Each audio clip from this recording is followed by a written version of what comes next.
final analysis, I don't think the turn lanes would be required.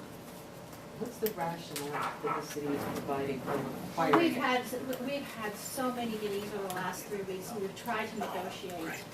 Forget about negotiating, but what do they say? Well, Why okay, are they saying that it's They needed? say they have a higher level of standard. So, All of a sudden? No, they've had it. Okay, No, I was just wondering. I'm not sure you've had it before because you guys built a regional park without a right-hand turn lane. You built a Walmart with a right-hand turn lane not required on Independence. So this is curious. I have a question. It says right-hand turn lane, but bike lane?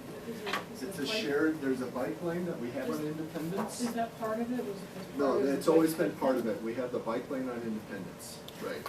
And that- Well, I guess my question was, is there a concern about providing access to bikes where we should be pulling bikes off of Ralston and Garrison and routing them on the side street, and is that part of it, or is No. this just The purely- bike lane's always been here. Yeah. All they're Now simply they're doing is making it shifting shared. it over and making it bigger and It's the making it right share a turn- turn It's the lane. right turn lane cars. So at the end of the day, it degrades our project tremendously.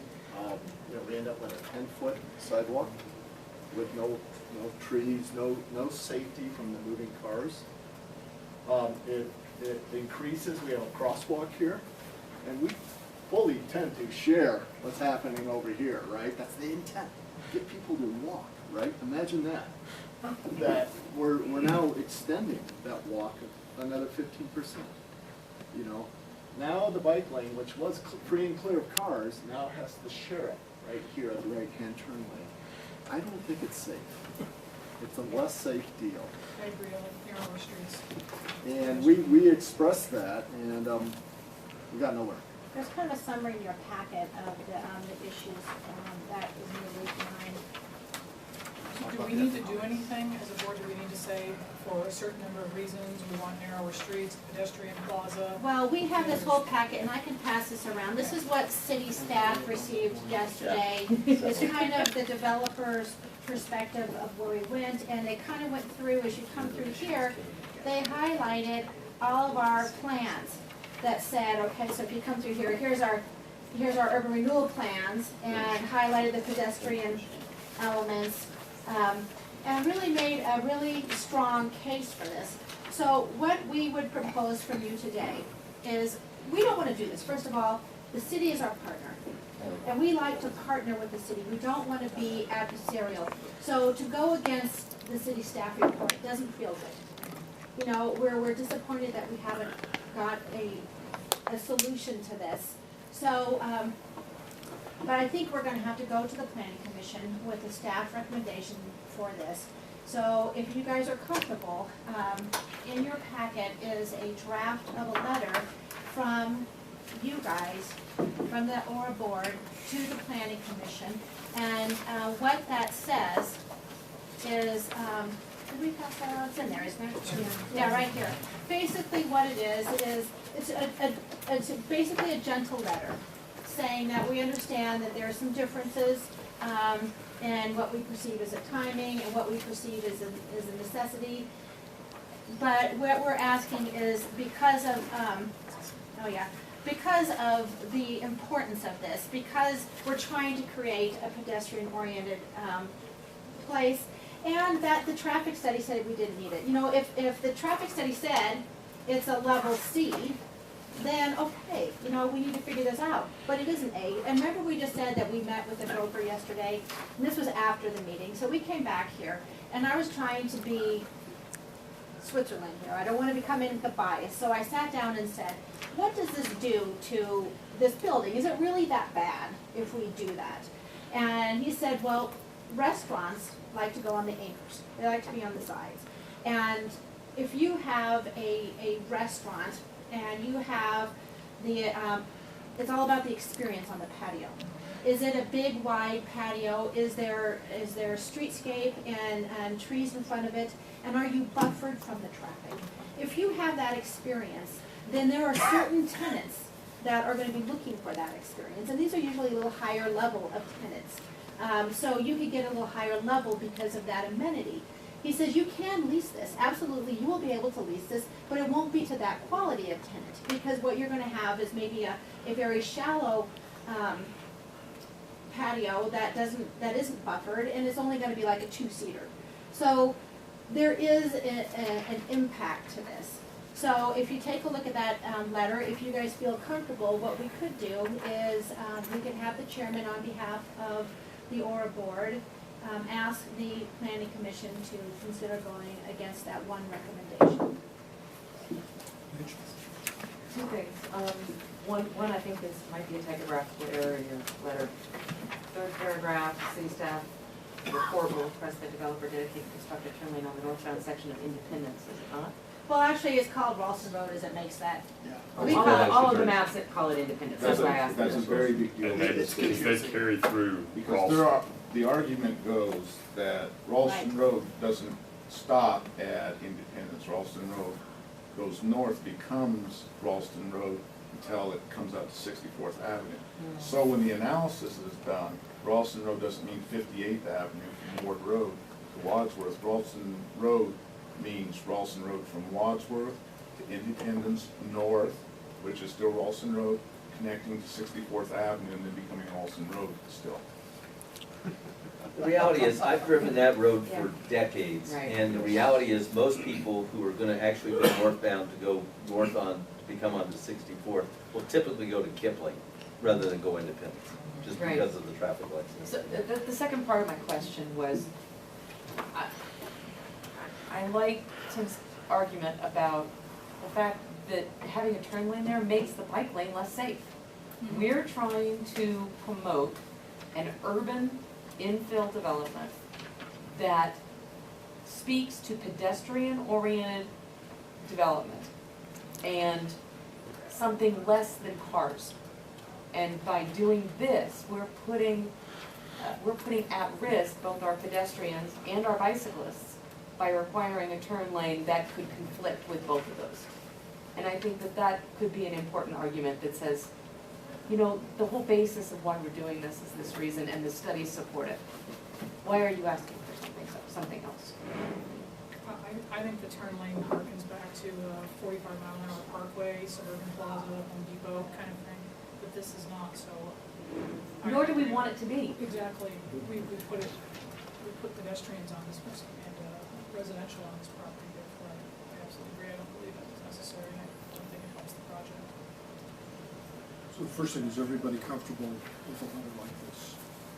I've seen it is, looking at this. And I've already had the conversation with Mark Devon to sort of inspect it, and, you know, whether or not we, you know, I think the philosophy is that Aura needs to carry the ball on this, to sort of challenge the staff, in conjunction with the developer. Obviously, the developer's gonna do the heavy lifting, but Aura ought to weigh in and support.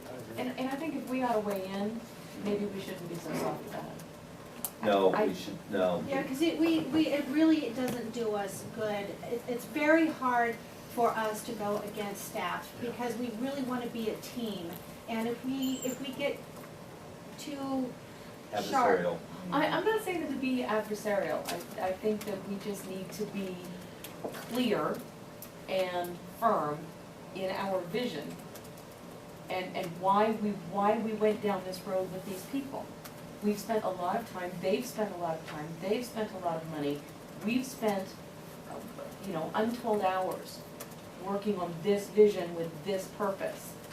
And I don't think that we state that clearly in a paragraph here. It doesn't have to be adversarial, it's just, this was our vision. I think it states it very well in the letter. If you read the fourth and fifth paragraph, I think it's covered very well, very firmly, but very respectfully. I mean, it talks about the timing of their comeback with the comment. I just think that our vision for the neighborhood should be stated somewhat a little bit clearer.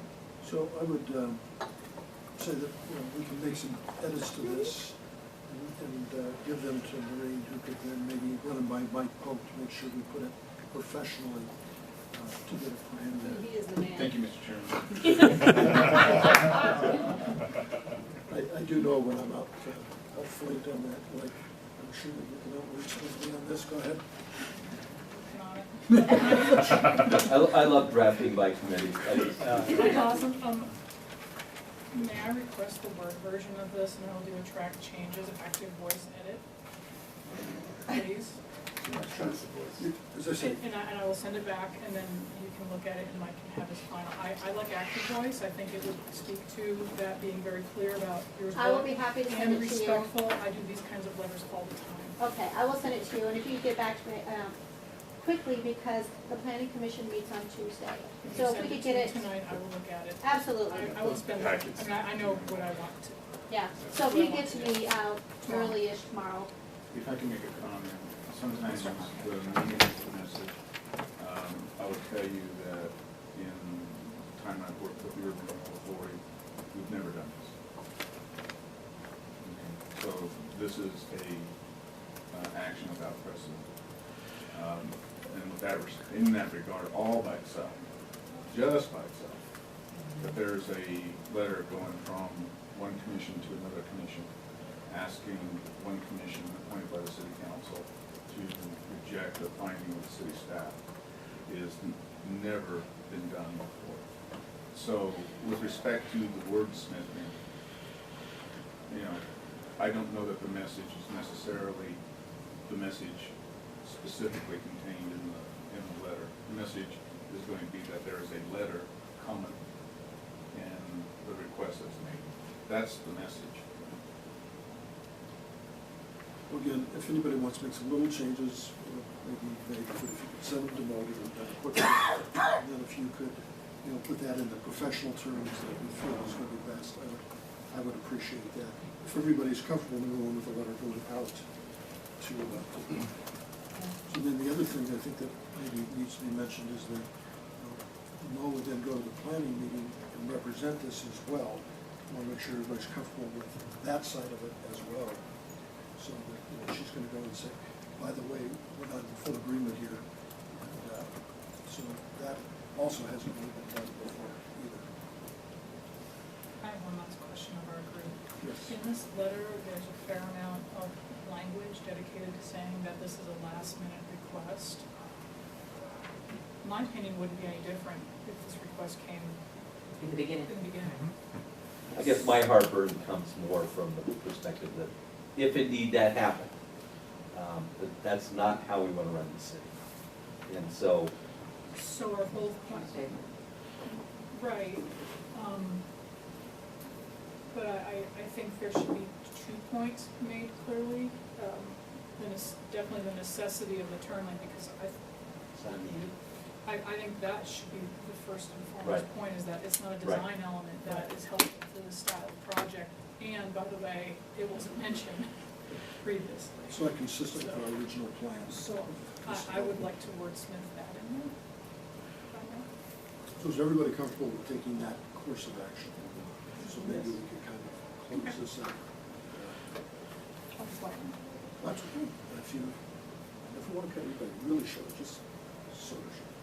Now, I'm going to recommend to the developers that it might not be a bad idea to have a meeting with Mark Devon to make sure that moving forward, that there's better communication, and that we don't have future issues. Yeah, this is Mateo, we talked about the rest of that puppy here.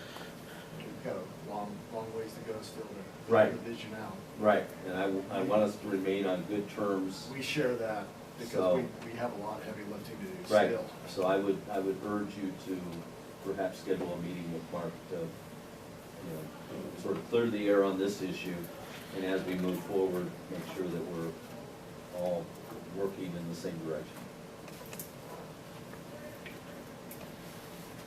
With that, I think we maybe have talked this enough. We're good? Thank you very much for All right, well, thank you for your bringing time. the and information to us. Thank you for the interpreter too, because it's definitely empowering. Thank you. Treasure boss, excuse me, treasure boss.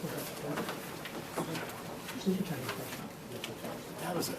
That was it. Those are the three that they expressed interest about 5 months ago, maybe 6 months ago, and then they said nothing really happened. So, okay. But we'll try and thank you. Thank you. Okay, the agenda next is new business, which I believe there is no new business to speak about this evening. Looking for a development update. Thank you. Appreciate it. right, in your